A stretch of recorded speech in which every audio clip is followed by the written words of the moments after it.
Athi Davide ngiphakamisele emehlameti insabeni lapho lisito lwami livela khona. Ngikubuta ngithi Davide usho yiphi indzaba ngoba ngilapha imphefumulo ihlobo tethu nemtimba yakho ivelela khona. Ngilapho sikhanze izinzibele khona, ngilapha imoya isithupha khona, izulazula khona, imihla nemalanga uyikhanze khona khona. Kuhle kwemphefumulo wathathe yothu nomalanga, sake siva bathi wahamba lesingane sakhe benyukela entsabeni lapho efike amukhaphela khona. Kungilamhlanje nesengiyesaba kuhamba khona ngoba mina ngibona khona ngihlezi ngikhumbula ukuthi ngilapho umphefumulo wathathe wethu waphumela khona. Nangihamba khwalele ngilapho ngihlupheka khona ngoba uhlezi asilandzela athi ufuna siphelele khona.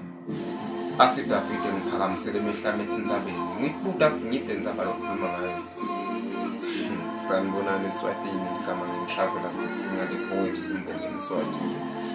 Bengithi mhla ka-1 December asiphelele nematapha emathaneni Kingdom Short Ministries ngaphansi komfundisi Clement Dlamini inkonzo Mcimbi Ndadiva khona mani ngibona nokuthi elafana kuwakala bashibana sikanhlekana ngitraveler sisinga the poet imbongi eSwatini hlezi siphila njalo.